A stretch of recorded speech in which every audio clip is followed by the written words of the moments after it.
Good morning, brothers and sisters. It is so good to be back here at Covenant City Church and to see so many friends. So I feel very comfortable. All right. So I can take step with you. All right. Okay. So I've been asked to speak with you on strategies for greater church influence in education in Jamaica. And I am very delighted to speak on that topic because, as you know, I'm an educator. Education is part of my purpose. So they already prayed for me, so that prayer covers everything. Right. So I want to look at this topic in three ways. I'm going to be looking at the church's influence in education from a historical perspective, and why is it that the church then got involved in education. And then I want to look at where we are today in education, and given the state of education in our country, what do we see as our mission as the church to influence education in Jamaica? What strategies as the church can we use to influence education in Jamaica? So first, the historical background. So we all know that we were brought here, our foreparents were brought here as slaves, yes? And of course, they were seen merely as chattels. At that time, certain churches, such as you can see there, Church of England, Baptist Missionary Society, Moravian Church, and the Methodist Church, they tried to establish schools. Now, understand that the planter class did not want the slaves to learn, to be learned. Yes? Why? Yeah, we're going to talk this morning. So why? They would revolt. They would have too much knowledge and understanding. So what are we looking at? We're looking at an opposition of forces. So the planter class wants to keep the slaves subjugated. They do not want them to know how to read and to gain knowledge. And then comes the church that now says we are going to put literacy and learning in place for the slaves. Because why?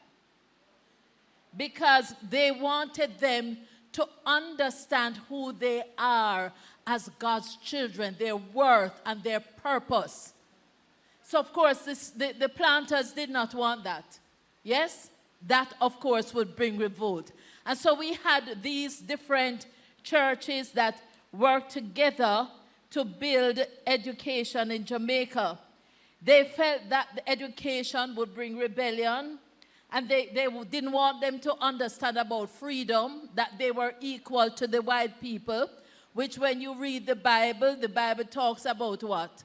In Christ there is no slave, nor Jew, nor free.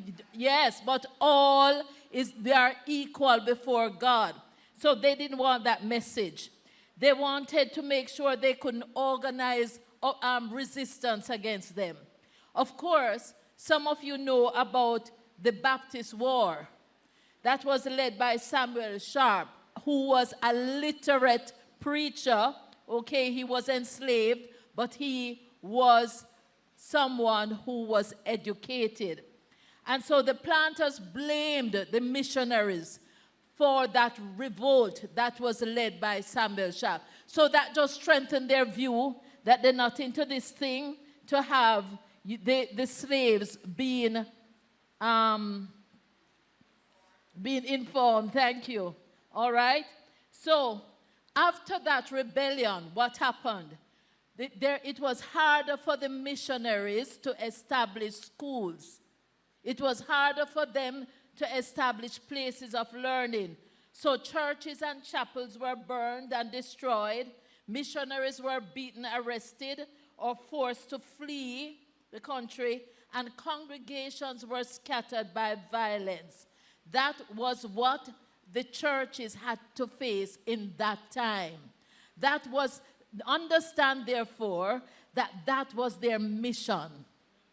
That was their mission. That was their purpose. And there were a number of schools later that were established, high schools. I have just a few here. Can't show you all of them. But I want you to see how many schools that still exist, high schools that still exist, that were started by churches.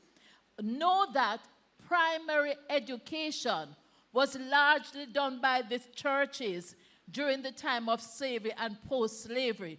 They had over 900 primary schools established across the island because it was necessary for the people to learn how to manage, how to understand life, how to read and of course discern what was happening around them. So we had that type of development that was taking place in the country, in Jamaica. There were schools that were established by the Baptist Missionary Society, the Wesleyan Methodist Missionary Society. You keep hearing the name missionary, right? All right. I want you to remember that. The Moravian Church and the Church of England. So they established these schools because they wanted the people, as I said, to have basic literacy. They wanted them to know to read the Bible. Yes? And they did not want them to feel as if they were still chattels. They were freed people. And the government at that time had no system of education. So this was the mission field for the church at that time. There are some schools that were established. We see some familiar ones. And also to tell you that schools that even were established as trusts, schools like Jamaica College and Wolmer's, although they weren't started by churches, they were strongly aligned to the churches. So the churches had a great influence in terms of how they functioned. All right. And as I said, the mission of the church at that time was to enable the people to be literate, to enable them to read the Bible and to understand their worth and purpose. This was after emancipation, and we remember emancipation was 1838. Sorry, 1838. The education was seen as essential for moral formation, economic independence, citizenship, and dignity. That was what the church in the 19th century focused on. We are here today. These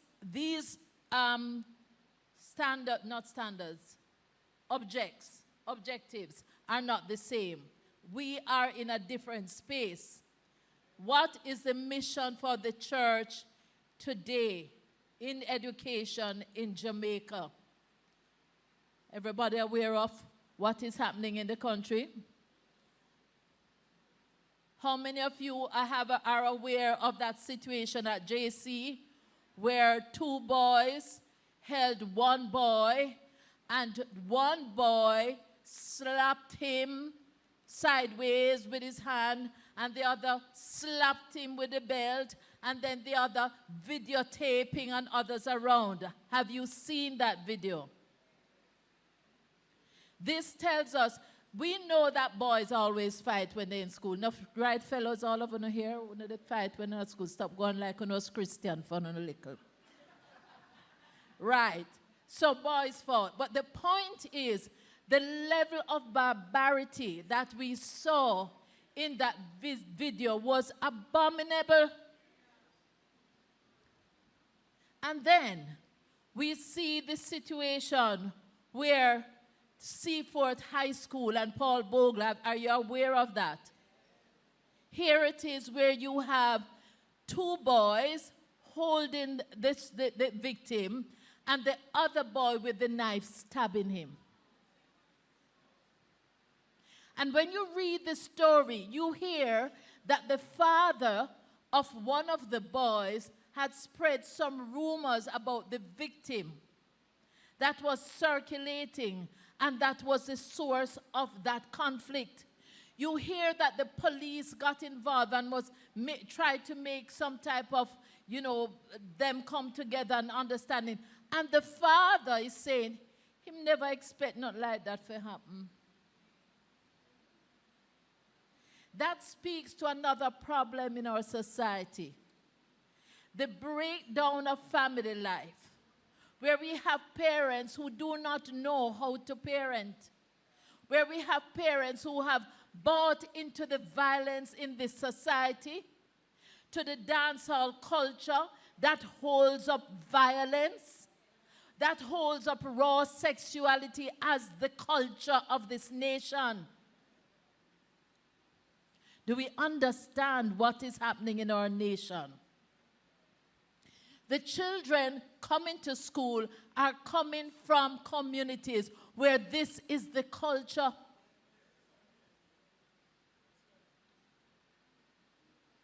I did a parenting session at Papine High School the other day. And it was about how parents should support their students doing CSEC. Anyway, we got around to say, if there is a problem in the school with a teacher and your child, how do you deal with it? And a mother put up her hand and said, how this teacher was there harassing her child. And she go and she tell her piece of her mind and she went on. So I just ask another parent to respond. Because clearly this person had absorbed and believed that you have to show, say, you're better than who everybody else, and the teacher just got done her. You understand? You understand where our children are coming from? And that is a big issue in our society.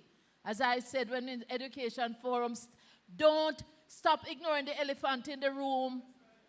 The elephant in the room where our culture has gone down to the base level. So nobody can talk to each other and work out problems. You have to bring in violence, and you have to show, say, your trace, and who can trace more than who. Where are the children? They're right there learning that behavior. So as a nation, we need to start affecting our culture.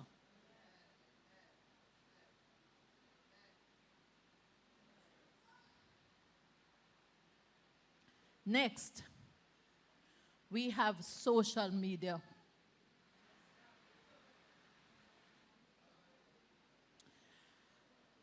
Mental health issues. There are so many talking to principals and teachers, and you're hearing of so many students having mental health problems, suicidal ideation. It's a very serious thing. What is our mission as the church in today's education system in Jamaica? Social media. Can you move on, please? Social media is shaping the identity of our young people in very unhealthy ways. Look at AI. Look at everything is open. Everything is there for our children to tap into. How are you going to monitor them?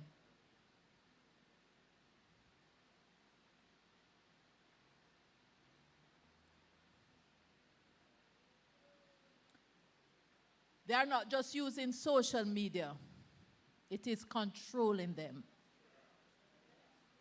So there's an addiction. There's a loss of control. Look at that. How many of you have teenagers at home? Oh, Robert, is only you and have a teenager? All right. Everybody. How many of you have preteens at home? Okay, one other hand. I'm talking to the wrong group. Oh, grandparents. How many of you have grandchildren? Woo, you're right.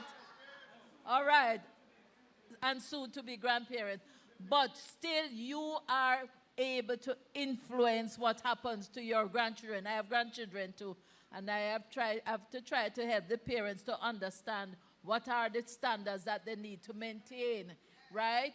So when we have, and I have attempted to foster children, that's not easy. And when you think they are sleeping, they have the phone under the cover, and they have the laptop and everything, and you think they're gone to bed. So you know what you need to do, take away the phone and take away the computer. And some of us try to be lovely friends to our children and grandchildren. We don't want to upset them. But you're setting them up for destruction.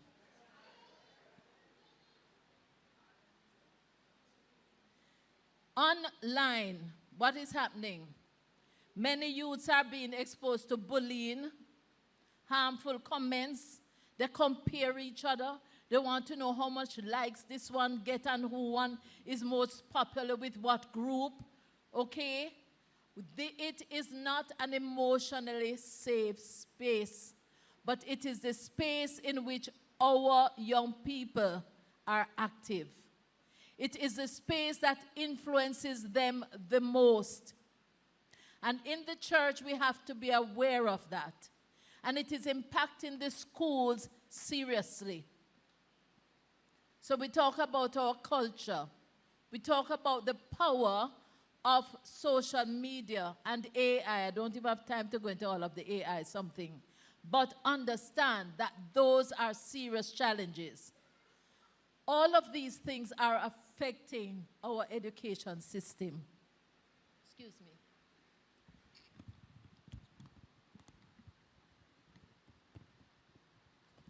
Oh boy. All right. So I don't have a lot of time, so I'm going now to look at what are the strategies that you, as the church, Covenant no longer has a school like when we were younger and you had the Covenant schools. But you can make a difference in the system. And I'm going to tell you how. Volunteer to be a board member. Many of the boards, and I used to work as an education inspector going around to schools in Jamaica. And some of the issues sprang from who were on the board. So the government schools especially, you will have the politicians who select who must go on the board. Now that's a problem. And some of the board chairmen just want to know how to sign the checks. Okay? We need to have persons in the church, people of integrity, volunteering to be board members. And I've put up there, please take a picture of it, that you can log on to be a volunteer to the National Council on Education, and there is the link, HTTPS, all of that, blah, blah, blah, blah. And you will see the volunteer application form, you fill it out, and become someone that contributes your time, your professional capacity, all of your knowledge to help the schools to be governed properly. We can't sit down and complain and then don't offer ourselves to be part of the solution. How many people are going to go and check the NCE thing? 1, 2, 3, 4, 5. Yes, thank you. All right, I guess you will be the salt in this congregation that impact others to go and do the same.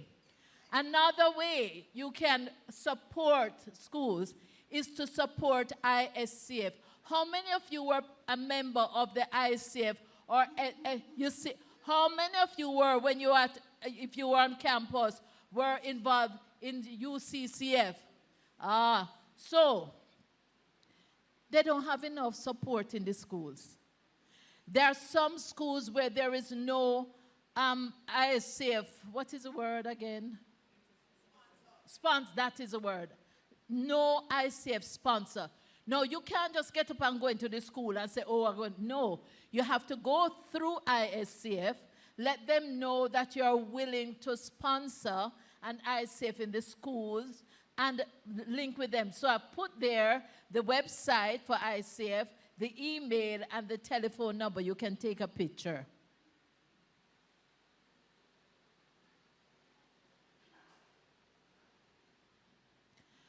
In the 1970s, there was a revival at the University of the West Indies, Mona. That started from young people in schools such as Jamaica College, Meadowbrook, Hampton, and a number of other high schools. That had started, this revival started. How did it start? There is a man, a teacher, named Richard McCaw. And Richard McCaw would, at Woolmer's, he was teaching at Woolmer's, and he would gather those boys. And every lunchtime, I don't remember where I was recently, and one was telling me, every lunchtime, he would have them go through one verse, study the verse, yes, of a chapter. And then at the end of a month, they have finished the chapter. And that's how he taught them. Then he went to Jamaica College, and he taught them. And those were the men who, when they arrived at the University of the West Indies, they were the leaders of UCCF. At that time was called IBCF. The Lord orchestrated these young people. The time, Hampton, those girls from Hampton were part of that revival. You know what? The Lord orchestrated it. They all came on campus at the same time. So that revival, God made a strategy so that the University of the West Indies, Mona, that was known for Rastafarianism and communism, the Lord turned it around so that it became known for Christianity. And my dear husband, who was the leader, he said to me before he had the stroke and can't talk good, said to me that Trevor Monroe, those of you who know Trevor Monroe, on those days on campus, had the Communist Party and, of course, the most popular lecturer on campus. So Trevor Monroe met him and said, oh, you are the Royal Tyson. What I'm saying is that we have to make a difference.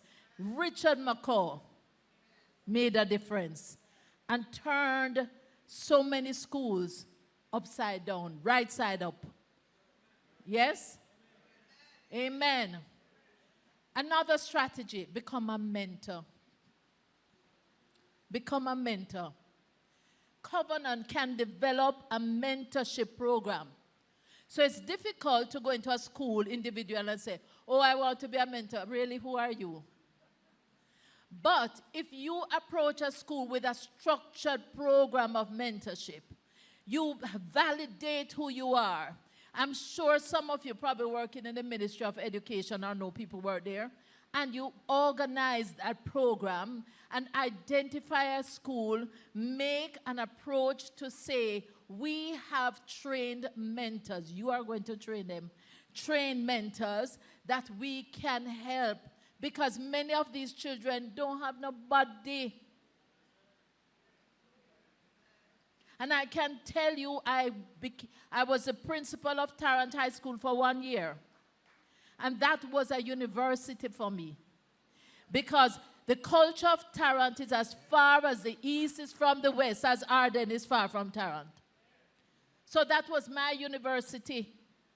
And some of the things I learned. One day, we had parents meeting. And I said, I want all the children to sit with their parents. And I said, I want you to hug your child. There was fear. You sensed the literal fear. because that does not happen. They don't know how.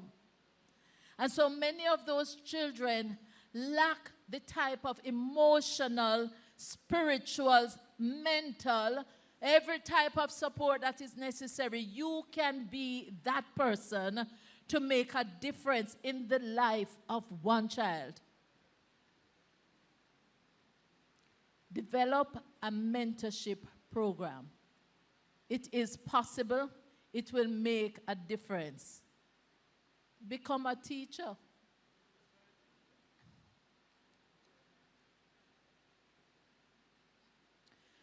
How many teachers are in this room? Thank you. Other than a parent, no other adult has a greater impact on a child's life than a teacher. That's right. Teaching is a calling. But you know what? I look back in the 19th century, and those persons, missionaries, they saw a problem. They saw a mission field where God's intervention was necessary, and they made that their life's calling.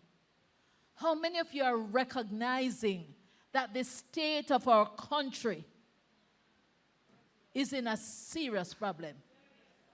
And where do we have our children? In the schools. They spend most of their waking hours in the schools.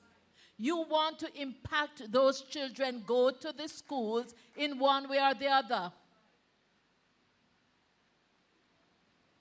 Give even 2 years of your life to be a teacher. It will make a difference in the lives of so many children. Be a teacher missionary in Jamaica. We tend to think about mission as so go to Africa and go to here. No, right here, so we have the mission field. I want to tell you a little story. I was a little girl who came from Chapelton, Clarendon at the age of 11 to go to Arden High School because my daddy was a Church of God minister, and Arden is the Church of God school. So although Clarendon College was in walking distance, Daddy wanted me to go to Arden High School. And I went, lived with somebody who came from the community, used to teach me Sunday school class. Long and short, I was properly abused, and I ran away. Now, because of that, Daddy didn't know what to do, so he came to the principal, Miss Olsen, at that time, and spoke to her about it. I ended up living with my form teacher, who was a retired teacher. Her name is Mrs. Laura Beckford, and she took me into her home. She had a big home where she would have boarders, but she had me next to her in a bedroom, and I used to wet bed, and that was a problem. And she put one bed in the room where she slept, and I slept on another bed. And she'd wake me up every night to use the bathroom. After 6 weeks, I did not wet the bed anymore. One teacher. When I went to school the day after I started to live with her, my friends were in amazement because I had this long hair, thick hair that I couldn't comb. I never used to comb it in country. So when I come now and I have to comb it myself, it never looked good. So when I was going to school, the children would comb it for me. So when I came back the other week, and my uniform was properly pressed, and my hair was combed, and I had my lunch, everybody was in shock. The change happened because of one teacher.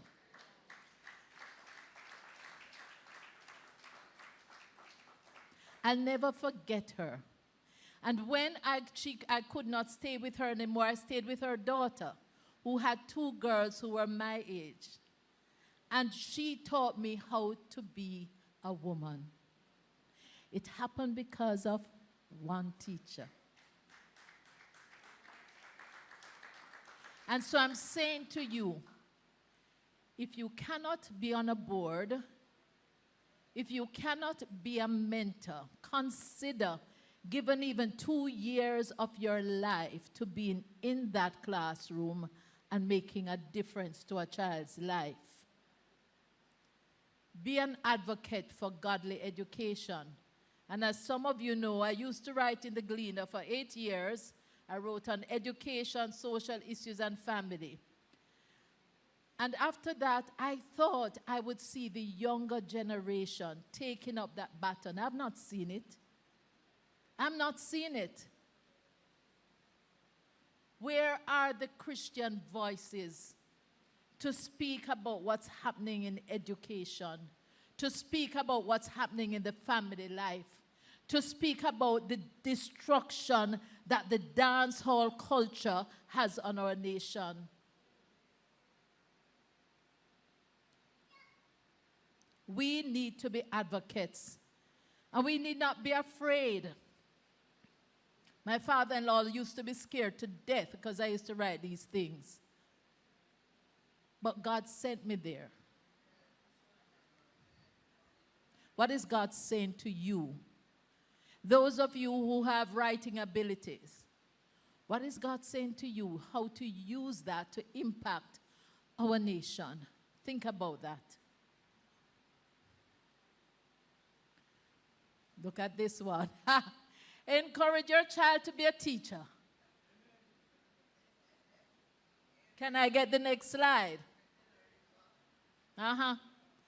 Many parents are alarmed if their child, after completing high school, says they want to become a teacher. What, you won't earn a good salary? You need to be doing something prestigious like become a doctor, lawyer, architect, computer engineer, but a teacher?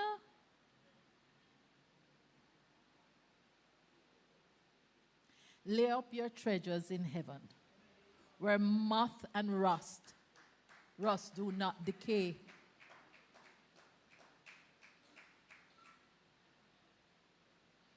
What is our mindset? Is it to be known as Dr. So-and-so, and your child, you know, has gone to this university, and your child is working in this big job, and this is what you want? Some of us want our children to fulfill our own promise for ourselves. What we never accomplish, we want them to accomplish. How many of you are encouraging them to be teachers, and your grandchildren? Since I have many grandparents in here.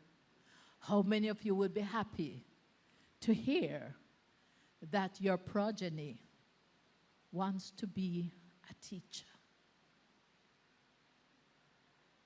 If we are serious about impacting education, you have to be in education.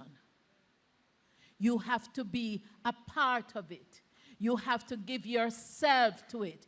You must either, if you can't be a teacher, become a mentor, become a supporter, become a voice for education. But you can't be outside of it, criticizing it, and you are not doing anything proactively about it.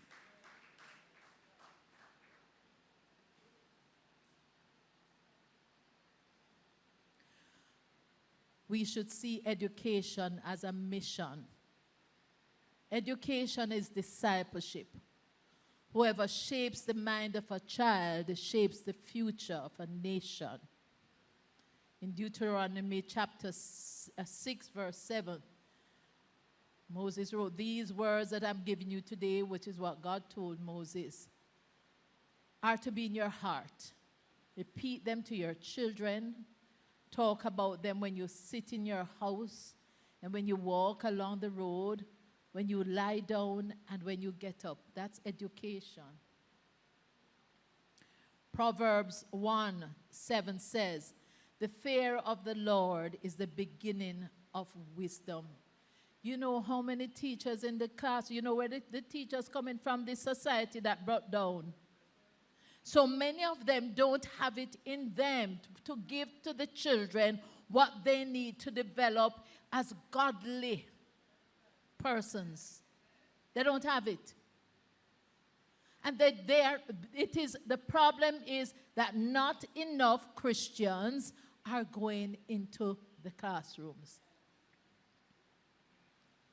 The principals, I have a concern because the standards that they have are not standards that any well-thinking Christian want their child to absorb. Many of them.